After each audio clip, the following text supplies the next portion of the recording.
In a small workshop at the end of Maple Street, time stood still. Or at least, that's what it felt like inside Henry Dalton's clock shop. The walls were lined with hundreds of clocks, big ones, tiny ones, pocket watches, cuckoos, pendulums, each one ticking in perfect rhythm. And in the center of it all sat Henry, hunched over his workbench, a magnifying lens over one eye, his hands trembling slightly from age. He'd been fixing time his entire life, yet somehow he'd never learned how to live it. Every morning he'd open the shop at 9, sweep the floor, and sit in silence.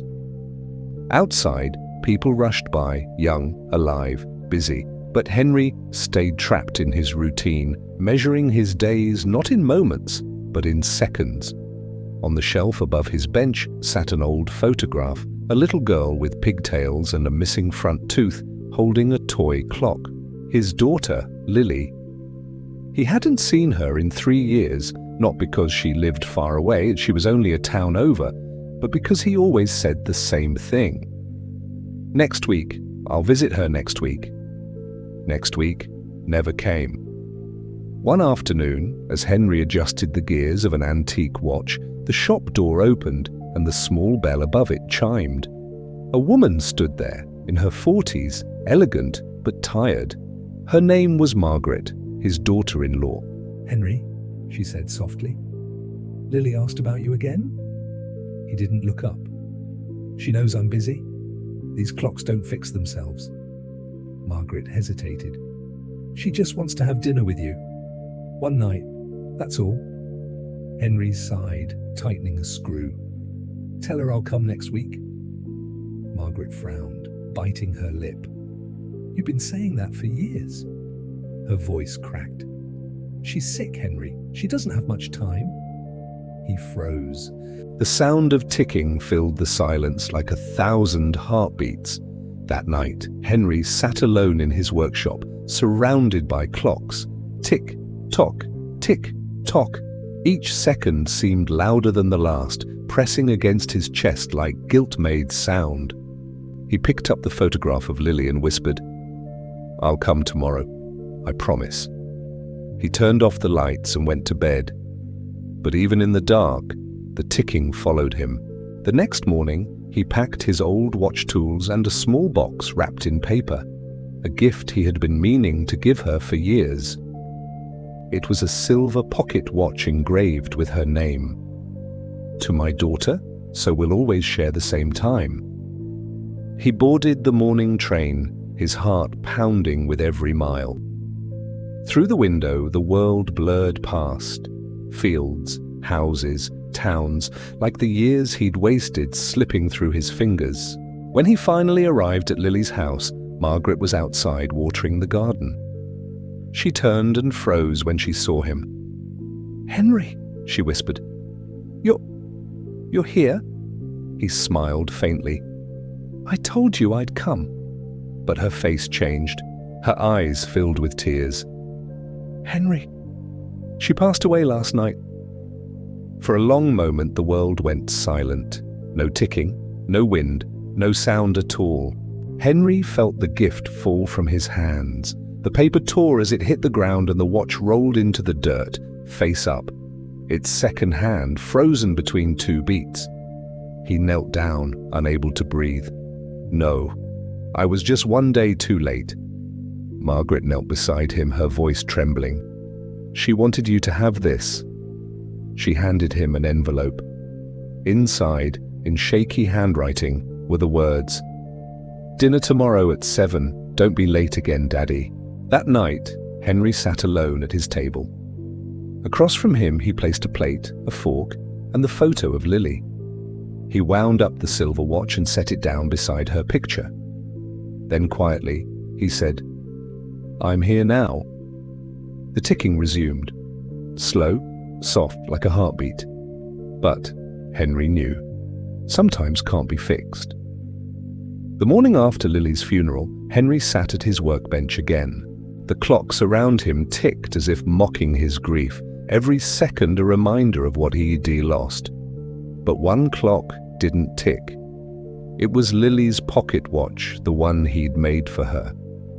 It lay on the table beside her photograph, its hands frozen at 7:03, the exact time she'd written in her note. Henry tried to fix it. He adjusted the gears, replaced the spring, cleaned the face, but no matter what he did, the watch refused to move, as if it had decided that time, for them, had already ended. He whispered to himself, "You always waited for me, sweetheart. I was the one who didn't wait." Days passed, but Henry couldn't escape the sound of clocks ticking around him. He stopped taking customers. He stopped opening the shop. Instead, he sat there, winding and unwinding the same watch that would never run again. One night, exhausted, he fell asleep at his workbench. In his dream, he was back in the garden under the soft golden light of evening. The air smelled like lilacs, her favorite. He heard laughter behind him. Turning, he saw her, Lily, sitting on the grass, swinging her legs, holding the silver watch. "Daddy," she said, smiling, "you're late again." He knelt beside her, his voice trembling. "I tried, Lily. I really did." She handed him the watch. "Then stop trying to fix time. Just be here." When Henry woke, morning light filled the workshop. The pocket watch still lay in his hands. But something was different. The second hand had moved, just once. He stared at it for a long time, tears running down his face. He whispered, "I'll be here, Lily, I promise. I'll never waste another second." From that day on, Henry began to change. He reopened the shop, but not for business, for connection.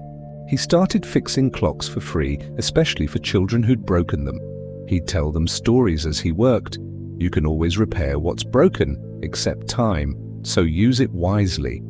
People began to visit him not for repairs, but for comfort. The shop that once echoed only with ticking now filled with laughter and life again. One afternoon, a little girl came in holding a cracked alarm clock. "Can you fix it?" she asked. Henry smiled. "Of course. What's your name?" "Lily," she said. He froze for a moment and then smiled softly. "That's a beautiful name." He fixed her clock carefully, polishing the glass until it shined. When she left, he looked at the old photo of his daughter and whispered, "I think you sent her." That night, as he prepared to close the shop, he noticed the silver pocket watch on his workbench again. It was ticking steadily now, not too fast, not too slow. Perfect rhythm. He smiled and said softly, "Right on time." Then, as the last light of sunset faded, the ticking of all the clocks in the room seemed to sync together, one single heartbeat echoing through the shop. Henry leaned back, closed his eyes and whispered, "Thank you for waiting, sweetheart." And for the first time in years, the old watchmaker finally rested, not in regret, but in peace. Because he had learned that time never truly stops. It just waits for us to remember what matters most.